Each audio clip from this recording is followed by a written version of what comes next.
ইরানের হামলা থেকে বাঁচতে মুসলিম দেশগুলোর হোটেল ও অফিসে লুকিয়েও রেহাই পাচ্ছে না মার্কিন সেনারা। পূর্বে কি গোটা মধ্যপ্রাচ্য? ইরান মিত্র হুতির সাথে সৌদি সংঘাতে মহাবিপদে পাকিস্তান। ইরানের দফায় দফায় হামলায় এখন জ্বলছে পুড়ছে মধ্যপ্রাচ্যের কুয়েত, কাতার, সংযুক্ত আরব আমিরাত, জর্ডান ও বাহরাইনের বেসামরিক স্থাপনাগুলো। ইরানের অভিযোগ, এসব দেশের হোটেল ও অফিসে আশ্রয় নিয়ে বেসামরিক নাগরিকদের মানবঢাল হিসেবে ব্যবহার করছে মার্কিন সেনারা। আমেরিকা হামলার জবাবে শান্তি চুক্তিও বাতিল করেছে ইরান। এমন পরিস্থিতিতে শঙ্কা দেখা দিয়েছে, এবার কি যুদ্ধের দাবানলে পূর্বে গোটা মধ্যপ্রাচ্য? অবস্থা কি আগের চেয়েও ভয়ঙ্কর হবে?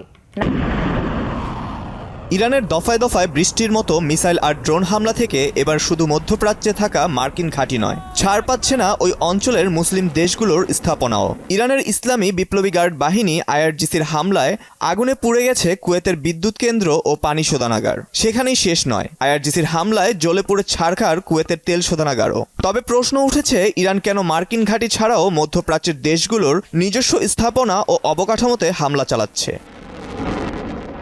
বিশ্লেষকরা বলছেন, ইরানের হামলা থেকে রেহাই পায়নি জর্ডান, বাহরাইন, কাতার ও কুয়েতের কোনো মার্কিন ঘাঁটি আর স্থাপনায়। আর এসব ঘাঁটিতে থাকা মার্কিন সেনারা জীবন বাঁচাতে গা ঢাকা দিয়েছে এসব দেশের হোটেল, অফিস সহ অন্যান্য বেসামরিক স্থাপনায়। আর এই তথ্য ইরানের অজানা নয়, যে কারণে এবার ইরানের টার্গেটে পরিণত হচ্ছে এসব দেশের হোটেল সহ বেসরকারি স্থাপনাগুলো।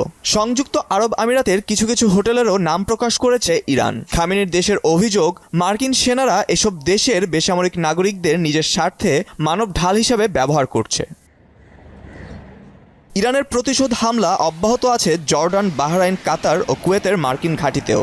আইআরজিসির দাবি, জর্ডানের আল আজরাকে মার্কিন বিমান ঘাঁটিতে ধ্বংস করা হয়েছে দুটি মার্কিন যুদ্ধবিমান। কুয়েতের আল আহমাদি বন্দরে মার্কিন নৌবাহিনীর জ্বালানি সরবরাহ জেটি, বাহরাইনের শেখ ইসা বিমান ঘাঁটি ও একটি মার্কিন গোয়েন্দা ঘাঁটিতেও হামলা চালানো হয়েছে।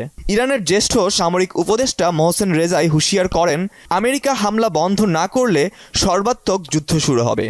আর তখন ছাড় পাবে না মধ্যপ্রাচ্যের মুসলিম দেশগুলোর নিজস্ব স্থাপনাও। এতে চলমান সংঘাত আগের চেয়েও ভয়াবহ রূপ নিয়ে ভয়ঙ্কর আঞ্চলিক যুদ্ধে পরিণত হওয়ার শঙ্কা দেখা দিয়েছে। এরই মধ্যে মার্কিন হামলা অব্যাহত থাকায় ইরান আমেরিকার মধ্যকার সমঝোতা চুক্তি বাতিলের ঘোষণা দিয়েছে ইরান। যুদ্ধবিরতি ভেঙে টানা সপ্তম দিনের মতো ইরানে হামলা চালাচ্ছে আমেরিকা। সামরিক স্থাপনায় হামলার নামে সাধারণ মানুষের বেঁচে থাকার অধিকারটুকুও কেড়ে নিচ্ছে মার্কিন বাহিনী। পানির অপর নাম জীবন, আর এই পানিকেই অস্ত্র বানিয়েছে ট্রাম্পের সেনারা। এবার ইরানের দক্ষিণের জাস্ক প্রদেশের বুঞ্জি গ্রামের পানি শোধনাগার কেন্দ্রে ভয়াবহ হামলা চালিয়েছে মার্কিন বাহিনী। ধ্বংস করা হয়েছে সাগর থেকে পানি তোলার পাম্প স্টেশন ও ট্রান্সফরমার। মার্কিন এ হামলায় 20টি গ্রামের প্রায় 10,000 বাসিন্দা পড়েছে চরম খাবার পানির সংকটে। মার্কিন সেন্ট্রাল কমান্ড সেন্টকমের দাবি, মার্কিন বাহিনীর সপ্তম দিনের হামলায় আইআরজিসির নজরদারি কেন্দ্র, সামরিক রসদ গুদাম, ভূগর্ভস্থ অস্ত্রাগার এবং সামরিক সক্ষমতায় লক্ষ্যবস্তু করা হয়েছে। মার্কিন এ হামলায় বিস্ফোরণের খবর পাওয়া গেছে ইরানের দক্ষিণাঞ্চলের বন্দর আব্বাস, জাস্ক, বুশেহর, লোরিস্তান প্রদেশের খুররামবাদ অঞ্চল। তবে আমেরিকান বাহিনী সামরিক লক্ষ্যবস্তুকে হামলা চালানোর কথা বললেও এর বেশিরভাগই ছিল বেসামরিক স্থাপনায়। ইরানি গণমাধ্যমের তথ্য মতে, মার্কিন হামলায় বিদ্যুৎ কেন্দ্র, পানি শোধনাগার, রাস্তা, গুরুত্বপূর্ণ সংযোগ সেতু, রেল ব্যবস্থাকে লক্ষ্য করে চালানো হয়েছে এ হামলা। দক্ষিণ ইরানের 116টি টেলিযোগাযোগ ব্যবস্থায় হামলা চালানো হয়েছে। তেহরানের দাবি, বেসামরিক স্থাপনায় হামলার মধ্য দিয়ে যুদ্ধাপরাধ করছে আমেরিকানরা। ইরানের স্বাস্থ্য মন্ত্রণালয় বলছে, 6 জুলাই থেকে শুরু হওয়া মার্কিন বাহিনীর নয়া এ হামলায় এ পর্যন্ত 50 জনেরও বেশি ইরানের নাগরিক মারা গেছে, আহত 500-রও বেশি। এমন অবস্থায় ইরান হুঁশিয়ার করে বলেছে, মার্কিন হামলা অব্যাহত থাকলে কেবল আমেরিকা নয়, তেল, গ্যাস সহ তীব্র জ্বালানি সংকটে ভুগবে ইউরোপও। এদিকে 2020 সালে ইরানের সিনিয়র সামরিক কমান্ডার জেনারেল কাশেম সোলেমানি ও ইরাকের মিলিশিয়া নেতা আবু মাহদি আল মোহান্দিস হত্যায় ট্রাম্প জড়িত থাকায় তাকে হত্যায় প্রায় 124 কোটি টাকার অর্থ পুরস্কারের ঘোষণা দিয়েছে ইরাকের সশস্ত্র গোষ্ঠী ইসলামিক রেজিস্ট্যান্স ইন ইরাক। শহীদদের প্রতিশোধ নেওয়া বাধ্যতামূলক অঙ্গীকার বলেও বিবৃতিতে উল্লেখ করেছে ইসলামিক রেজিস্ট্যান্স। ইরান সমর্থিত হুথি বিদ্রোহীদের সাথে সৌদি আরবের সাম্প্রতিক সংঘাতে মহা বিপাকে পড়েছে যুক্তরাষ্ট্র ইরান যুদ্ধের মধ্যস্থতাকারী দেশ পাকিস্তান। একদিকে সৌদি আরবের সঙ্গে প্রতিরক্ষা প্রতিশ্রুতি, অন্যদিকে ইরানের সঙ্গে সুসম্পর্ক। কাকে বেছে নেবে, কোন পক্ষে যাবে তা নিয়ে নয়া টানাপোড়েনের দেশটি।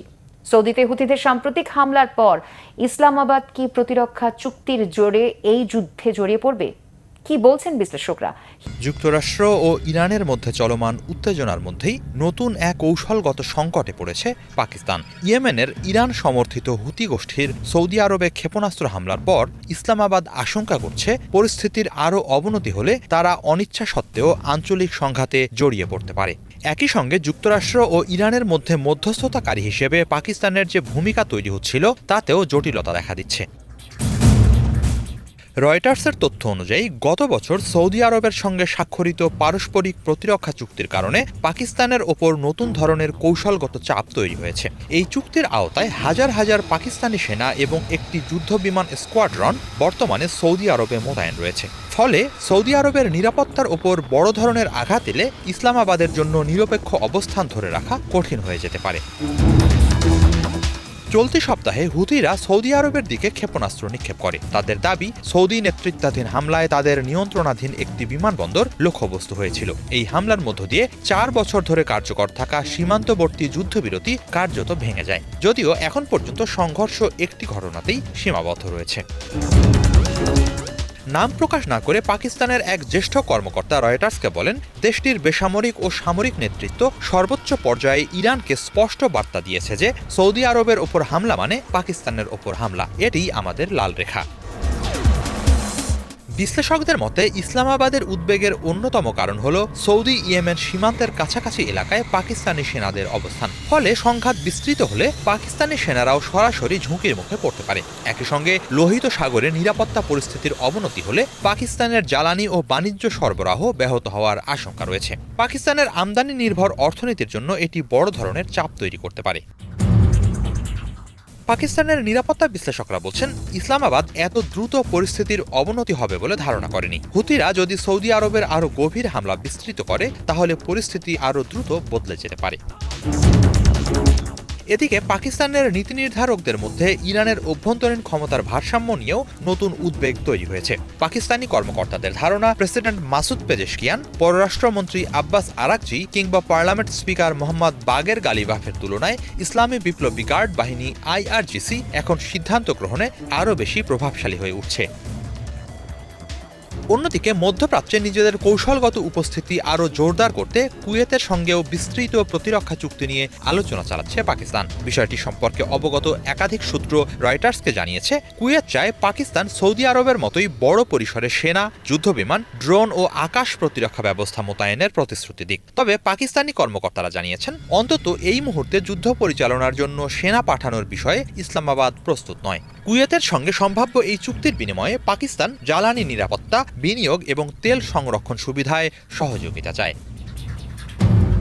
বিশ্লেষকদের মতে উপসাগরীয় দেশগুলো এখন যুক্তরাষ্ট্রের নিরাপত্তা নিশ্চয়তার ওপর আগের মতো নির্ভরশীল নয়। সে কারণে পাকিস্তানের মতো বড় সেনাবাহিনী ও নিজস্ব প্রতিরক্ষা শিল্প সম্পন্ন দেশকে তারা বিকল্প অংশীদার হিসেবে দেখছে। সৌদি আরব, কুয়েত ছাড়াও তুরস্ক, বাহরাইন ও জর্ডানের সঙ্গে পাকিস্তানের প্রতিরক্ষা সহযোগিতা বাড়ানোর আলোচনাও চলছে।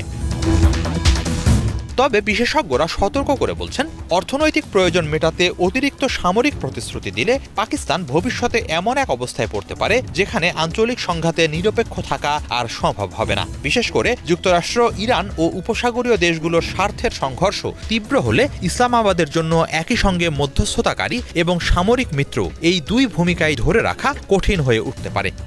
I have a plan. যুক্তরাজ্যের লেবার পার্টি নতুন নেতা নির্বাচিত হওয়ার পর প্রথম ভাষণে এমন বক্তব্যই দেন অ্যান্ডি বার্নহাম। শুক্রবার দেয়া ওই ভাষণে দলকে ঐক্যবদ্ধ করা, জনগণের মধ্যে আশা সঞ্চার এবং স্বতন্ত্র লেবার রাজনীতি প্রতিষ্ঠার অঙ্গীকার করেন। সবকিছু ঠিক থাকলে চলতি সপ্তাহে যুক্তরাজ্যের প্রধানমন্ত্রীর দায়িত্ব নেবেন অ্যান্ডি বার্নহাম। তবে বার্নহামের সরকার পরিচালনার সুনির্দিষ্ট পরিকল্পনা নিয়ে নানা প্রশ্ন তৈরি হয়েছে। গত 10 বছরে যুক্তরাজ্যে 6 জন প্রধানমন্ত্রী পদত্যাগ করতে বাধ্য হয়েছেন। অ্যান্ডি বার্নহাম কি সব সংকট কাটিয়ে উঠতে পারবেন? শুক্রবার আনুষ্ঠানিকভাবে লেবার পার্টির নেতা নির্বাচিত হওয়ার পর যুক্তরাজ্যের নতুন প্রধানমন্ত্রী হওয়ার পথে আর কোনো বাধা নেই অ্যান্ডি বার্নহামের। যুক্তরাজ্যের একাধিক সংবাদ মাধ্যমের তথ্য অনুযায়ী আগামী সোমবার বর্তমান প্রধানমন্ত্রী কিয়ার স্টারমার রাজা তৃতীয় চার্লসের কাছে পদত্যাগপত্র জমা দেবেন। এরপর অ্যান্ডি বার্নহামকে সরকার গঠনের আমন্ত্রণ জানাবেন রাজা। বার্নহাম সেই আমন্ত্রণ গ্রহণ করে যুক্তরাজ্যের প্রধানমন্ত্রী হিসেবে দায়িত্ব নেবেন। সাধারণ জনমনের প্রশ্ন, প্রধানমন্ত্রী দায়িত্ব নেওয়ার পর যুক্তরাজ্যের অর্থনৈতিক এবং রাজনৈতিক সংকট কাটিয়ে উঠতে পারবেন কি তিনি? কেননা গত 10 বছরে দেশটিতে 6 জন প্রধানমন্ত্রী পদত্যাগ করতে বাধ্য হয়েছেন। Leader of the Labour Party is Andy Burnham.